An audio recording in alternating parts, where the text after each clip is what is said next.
Hello, everybody. Welcome to CIO Leadership Live. I'm Kirat Attar, Associate Editor at Foundry, and I will be your host for this episode. Our guest today is Tarun Vij, President CDIO of Wagh Bakri Tea Group. Tarun, thank you so much for sitting down with us. It's such a pleasure to have you on CIO Leadership Live. Yeah, it's pleasure for me also to sharing my thoughts on such a STEAM platform. Thank you so much. Tarun, for our audience, could you please introduce yourself and as the CDIO, what does your role and responsibility look like at Wagh Bakri? Yeah, so having 28 plus years of experience in the field of IT, right? I have been managing the CIO role for last 10 years in my career actually, right? So prior to that, I was also heading the IT departments, not as a CIO role, but yes, I was head of the IT department. I started my career from a consulting company, and from there I moved on to business world, wherein I worked with a lot of I should say the production companies, where we did a lot of transformation during that period. Actually, transformation was more from moving from local ERP to SAP ERP and other digital initiatives within the organizations. So, and I'm associated with Bagh Bakri for last 3.5 years now.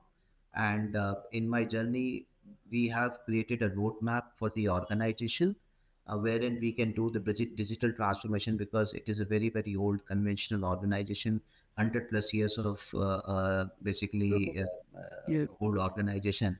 And they're actually right. We are on the journey now to do digital transformation.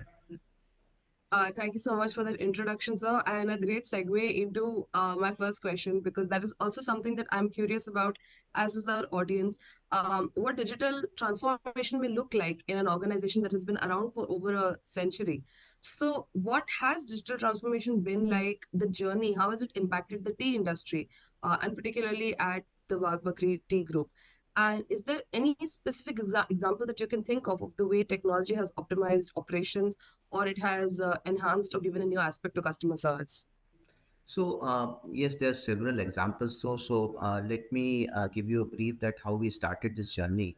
So we did a kind of business process re-engineering exercise for the organization, where we studied all the processes within the organization and understand that where we can bring digitization within the processes, so that on the one hand it improves productivity of that specific process, and we can basically provide the right information and data to different departments, so that they can act swiftly on that information and they can take quick actions on them. And as I said, and that is where basically we created a proper roadmap for the organization. But there were certain low hanging fruits which were there, the areas where we're doing a lot of register entries, right?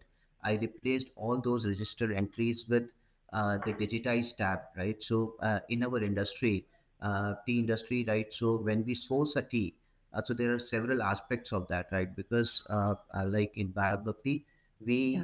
we provide basically consistent output to our basic consumers.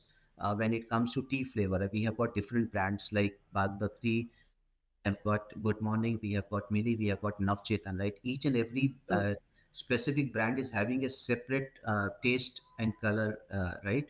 So when we purchase a tea, so input is not consistent, but we have to keep output as consistent very for the consistent for your customers. right? So that is where basically when we procure a tea, we need to grade each and every tea in several parameters, right?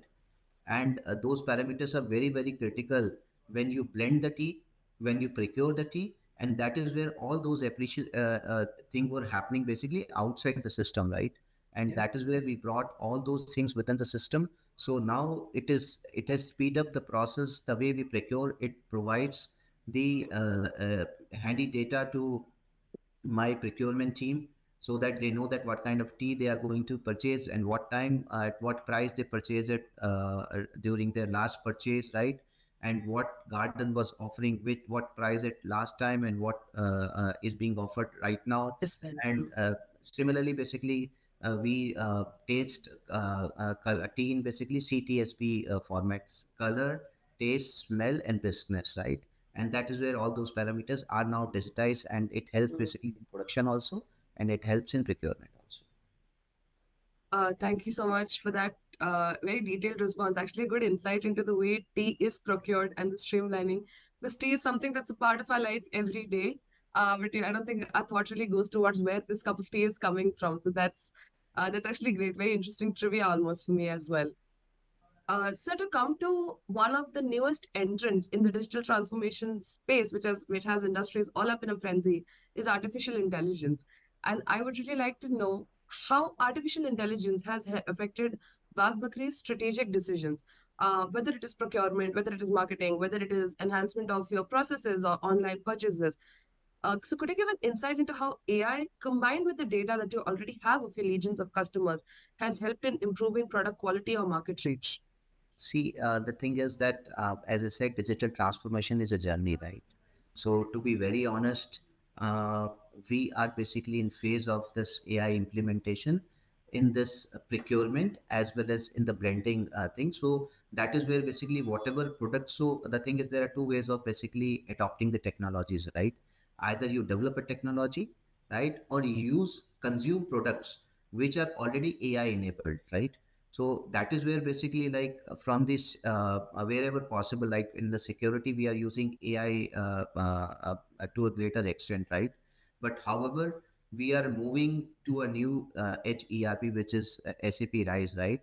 And that is where we have got BTP components within SAP Rise, so that it can help you to use AI engines, right? AI and ML, so that it will help you to enhance the procurement. As I said, that whatever strategic decisions we are taking manually, right?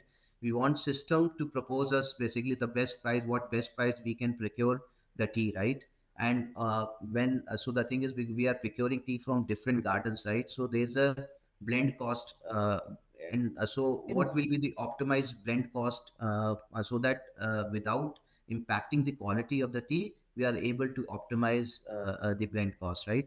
And that is where these are a few basically areas where we are exploring, and we are planning to deploy this AIML, right, as a technology. But currently, in mostly we are using AIML in security. Understood. That makes a lot of sense. Uh, so given that this is an industry that is oriented towards an organic product, and almost all organic industries are, they do have, I guess all industries do have that pressure even from governments and society as a whole, that sustainability it becomes a bigger factor for them, more important for them, because that is what our future requires if we need to continue, successfully as a species. So given that sustainability is a concern, how is Wag Bakri leveraging technology in order to promote sustainability? Because the two can really go hand in hand and help each other. And how does it affect maybe your supply chain, or does it affect any procurement practices for you?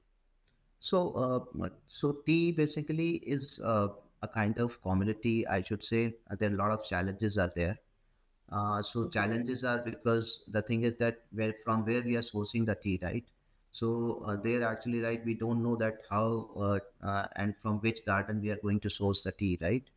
And that is where basically you need to be very very careful. So means as a Bagh Bakri, we have a practice, right? So there are certain certified basically gardens, right? So we use majority of their teas, right? So that we use a sustainable and organic basically tea from them. This is the very first step we take from the procurement itself, right? So we only take from the certified gardens, mostly from the certified gardens. And second thing is that there are other during production also, right? We are taking care of the sustainability, right? Wherein basically, as a compliance also, we need to ensure that whatever plastic we are consuming, right, in packaging and all, we need to basically recycle that, right? So we have basically proper attachments for that. And from the electricity also, we have set up huge solar plants, so that whatever electricity we are consuming, at least majority of the electricity basically is sourced from the solar only, right? That helps basically to Yes. give some sort of sustainability. So Yeah. whatever way we can contribute, right? So Yeah. that is The where we renewable are implementing. forces, it brings that. Absolutely. So there are multiple ways to add to sustainability. So some of the measures which we are taken are which I mentioned. Yeah. Yes, sir. Yeah, that actually helps. And I know it may seem like, small efforts through organizations, small and big organizations is what can actually contribute towards reducing our carbon footprint. And instead of a huge promise that may or may not be doable for an industry, it is better to work from the grassroots level to implement change. So that's a very valid point you made. Yeah. Uh, actually, one thing I was thinking about, because since we've become a more connected, or consumer base thanks to the internet, tastes of people are sort of morphing and blending across borders.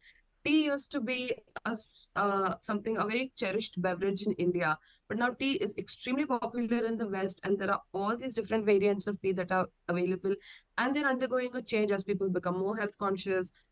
Concerns around whether how much caffeine they're consuming, even as people move away from sort of having coffee first thing in the morning, tea might become even more significant. So, given the rise of health conscious consumers and the global popularity of a beverage as beloved as tea, how's your company using digital tools and all the technology at your disposal to anticipate and respond to these needs and essentially capitalize on the wave that we have going on? No, see, actually, a lot of digital campaigns are being run within the organization, and from where we collect the consumer insights also, right? Yeah, And we analyze those consumer insights to understand that what consumer is looking for, correct? yeah, And this is basically from the consumer insights perspective. And second thing is, as you said, that yes, people are going more health conscious. So let me tell you, tea is not something basically, right, which is going to, caffeine is there in coffee also, right? But yes, exactly. but the thing is that you need to understand how to make proper basically tea, right? So once people know how to make proper tea, so currently that way tea is being prepared in India, right? It is like basically you go to any tapri, right? So you will find means that black tea. We like it, right? Though most of people like True. it, but Yeah, that is not really good for health at times, right? yeah, But the thing is that yes, we are going to create certain awareness. We are creating certain awareness using our digital campaigns, right? That how tea is going to be helpful and how it should be basically prepared so that it is not giving any sort of mm, this thing, right? Impact on your health. Moreover, actually, we also have this green tea variants available, right? And yeah, that is where, so in case someone is really, really too health conscious and they don't want yeah, to, they can consume our this thing. And let me tell you, right? So in case you take a black tea without milk, yeah. that is more beneficial than coffee or any other product, right? So That's true. I've heard of that as well. Yeah. so that way, basically, so tea itself is having its own this thing, right? Its own benefits and associated with that, and we are just highlighting those benefits so that people can get benefited out of that. Yes, sir. So, but I mean, I have to mention, regardless of what anyone might say about tea, health, not health, regardless, I don't think an Indian can really forego their morning cup of tea. I can assure you of that. Yeah. Yeah. For my final question for this conversation, I'd like to know a little bit about, the concerns about maybe the present or the future that might be on your mind as a CDIO. More particularly, what are some of the key challenges that you've faced so far in implementing digital initiatives in, as you mentioned, a traditional industry, like tea procurement and the supply chain of the same? And to add on to it, what is your vision for the future as a CDIO of how technology could be leveraged to promote growth in Wagh Bakri? See, the thing is that gone are the days when IT CDIO's role was just it was only a technological leader, right? I should say, right? And specifically in production company, where basically we are not just working on technology, we are working to provide to do value addition within the organization, right? And that value addition is only possible when you understand the business challenges, and then you can see that how technology can help to simplify life of my users, right? And how by basically providing the relevant data to them, look, by optimizing the processes, right? And that is where, so challenge is a change management is one of the biggest challenges as such, Yeah. that we have to give assurance to a lot of people, like by introducing robotic process automation. A lot of people believe that they may lose their jobs, right? Because a lot of robots is going to basically cover up Manual labor. Yeah. manual, so all Yeah. manual. But it is not like that. So that is where basically we are working with with people. We are trying to understand their problem. So we are not presenting technology so that as if that we are going to replace them, but we are Yes. introducing technology as if we are going to help them to optimize their work actually, and to make their life simple, to make their life easy. And that is where basically I'm getting a lot of help from internal stakeholders within the organization. They are understanding that I'm not running a technology agenda, so they know that I'm running a business agenda, and Yes. using that business agenda they are supporting, and then technology and business are going hand in hand, so that business can get benefited out of that. Understood, sir. And a very valid point that you highlighted, because it is, there can be fear mongering, there can be concerns, there can be reticence around technology, especially when it sounds like it could come for the jobs that people, skilled labor, unskilled labor might do. So, what you mentioned is very important because technology can only aid these processes. So, like, because a lot of like after this generative AI, people are having basically a lot of doubts in their mind that everything will be done by generative AI. What we will do, What we but will do. it is simplifying our life, right? So whatever work we were able to, it takes normally 2 days, 3 days, 4 days. Now within hours we can complete that job, right? So it is Yeah. only providing speed to the business. So Yes. and that is where technology is adding to the business. Yeah. And ultimately, no replacement for that, the human X factor, the creativity and intelligence that a person can bring. Yes. Yeah. That's very valid.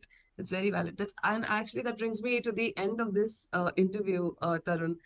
Thank you so much for sitting down with us and for telling us the processes and the effort involved in something that is so commonplace and ubiquitous for us as tea. Everything that company does in order to bring us the very finest blend that we may take for granted, but it is such an amazing process. Yeah, And there's the way a technology, very but deep process. I'm sorry, I'm no, you. no, Yeah. So at times, basically, people believe that we are just packing, sourcing tea, packing and selling it, right? But that is not the case. There's a lot of science behind that, right? yeah. How we are basically able to provide that consistent, basically, flavor to our consumers. Yes. So this is a deeply enlightening chat. I think not only from a technological perspective, but also from the perspective of someone who would like to know the nitty-gritty behind something so ubiquitous, so commonplace. So thank you so much, and for highlighting all the impact of technology at an organization like Wag Bakri. This has been a deeply interesting conversation. Thank you, Tarun. Thank you very much, Kirat, for your time, and thank you very much for providing me this opportunity to share my thoughts with you and your this group CIO channel actually. Thank you. And I'd like to thank our viewers for watching. Until the next episode, this is Kiratar signing off from CIO Leadership Live.